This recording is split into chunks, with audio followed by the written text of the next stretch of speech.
นี่ก็คือศาลาทางขึ้นวัดผาพึ่งบ้านม่วงคำตำบลหน้าตาลเลยตอนเช้ามื้อนี้ผู้ข้า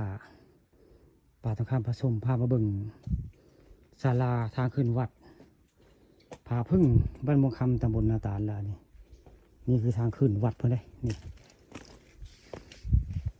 ทางขึ้นวัดเพิ่นล่ะนี่ก็เป็นบันไดราวเล็กได้สเตนเลสได้ขึ้นวัดเพิ่นล่ะมองนี่วัดถ้ำผาพึ่งบ้านม่วงคำตำบลตาลมีไพ่โซลาร์เซลล์เพิ่นด้วยนี่แล้วก็เป็นราวเลขได้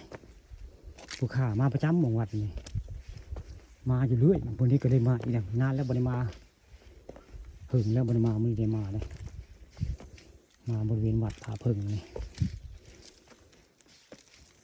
คาดว่าอย่างครูคือสิยังเห็นรถเพิ่นยังอยู่ได้ทั้งก็เป็นหน้าผาได้มานั่นถ่ายทางเทิงพี่น้องอยู่หลังถ้ำแต่มื้อนี้มาถ่ายทางใต้ถ้ำเลยนี่คือเป็นวัดได้ทางใต้นี่มายืนว่าวยืนจ่าเทิงพุ่นล่ะมองนั่นบุคคายืนว่าวหน้าผาต้นไม้ต้นนั่นแหละแล้วก็ยับไปจะมี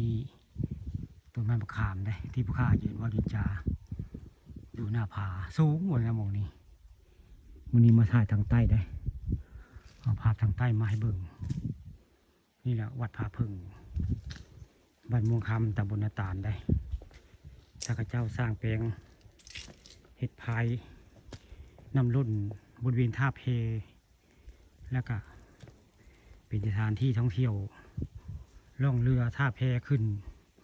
บริเวณหน้าวัดผาพึ่งนี่แต่ละคักพี่น้องเป็นไปได้นี่ผ่านพานำรุ่นอยู่บริเวณท่าเพหรือว่าบริเวณหินเต่าหินทางโค้งไปวันคู่กลางท่าเพบนม่วงคำบรรยากาศคักแน่นอนพี่น้องลงเพแล้วก็เป็นสถานที่ท่องเที่ยวของชาวตำบลนาตาลอำเภอเตางอยบรรยากาศคักเลยถ้าเป็นไปได้อยู่บริเวณท่าเพบ้านม่วงคำตำบลนาตาลมื้อนี้พาเบิ่งทางขึ้นวัดขึ้นว่านี่แหละสถานที่ท่องเที่ยวของไทยบ้านม่วงคำตำบลนาตาลล่ะนี่วัดผาพึ่งเมื่อป้านท่าเพได้คักพี่น้องถ้าโครงการอบตเพิ่นออกมาได้นี่แต่ละคักได้เป็นสถานที่ท่องเที่ยวล่องเรือท่องเพแบบอย่างของบ้านกุกดูกุปซิวหรือว่าเต่างอยที่พานรุ่นอยู่ในทางใต้ได้ท่าเพ